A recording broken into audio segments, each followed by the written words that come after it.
Hello, today I'm going to talk about my antique handgun collection.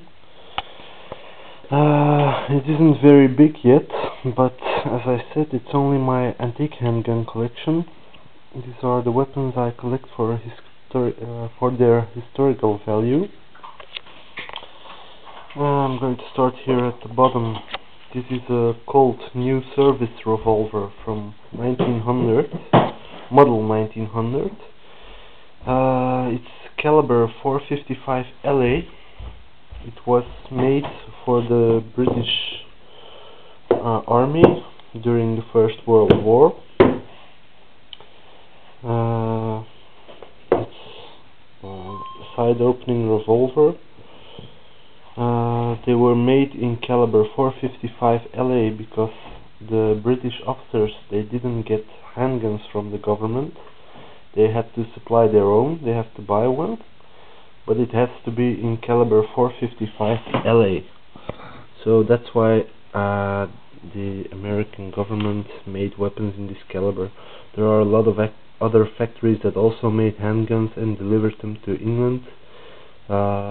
Cheaper models, more expensive models, but this is quite a nice piece. Okay, this is a Nagant 1895 training revolver. It's made in 1938 in the Tula factory. It's not a standard caliber, it's a 22 caliber long rifle. It was made for training purposes only, so officers and soldiers could train with less expensive ammunition than the original ammunition. They are very rare to find. Now, these are two Nagant 1895 regular revolvers. They are in caliber 7.62 Nagant. It's a gas seal revolver, which means that when you fire the trigger, the cylinder moves forwards, putting the end of the bullet inside the barrel, so you wouldn't have a loss of power between this gap here, between the cylinder and the barrel. It was a pretty inventive system which made the revolver. This is actually the only revolver suitable to fit a silencer. The Russian armed forces during World War II and afterwards had units equipped with nagants with silencers for special operations, let's call them, mostly for liquidations, but they are pretty decent revolvers. They're in new condition, they've never been fired. I think they come like this out of the arsenal for 60-70 years. This one is made in 1939 and this one in 1941, but they have never been issued to the army. They have always stayed in the arsenal. This is a Orbea 1892 revolver. It was purchased by the French army during World War I because they hadn't enough firearms to supply their army, so they had to buy from other countries. It's caliber 8mm lebel, 6-round cylinder. It's actually, a lot of people say it's underpowered, but I've shot with it. I find it reasonable of power. It's a nice revolver. It's a copy of a Smith & Wesson Military and Police. It's not an exact copy, they are handmade. The parts of a Smith & Wesson Military and Police won't fit in it, but nonetheless it's in nearly mint condition. I find it a pretty decent gun. This is a PA-35S made in 1935. This is the sidearm of the French army during World War II.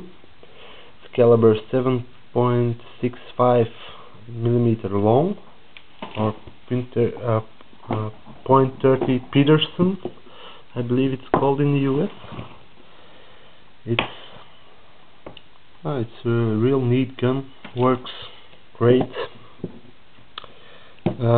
Later they adopted from this model the PA-50, the sidearm. I think it's still in use in the French army.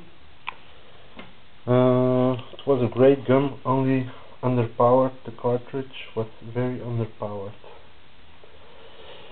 This is a very rare könsberg, model 1914. It's from the Norwegian army. Only 32,825 pieces made or something. Not much. A lot of them have been lost during the years. So it's a very rare gun. It's a clone of a Colt 1911. It's almost exactly the same. Only this the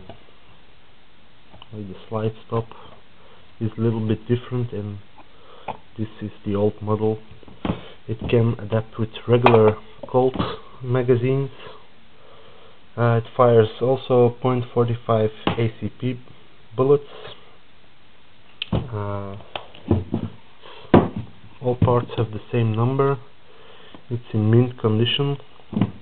It's very expensive but nice gun and very rare. So just to show you, I have my 1911 here.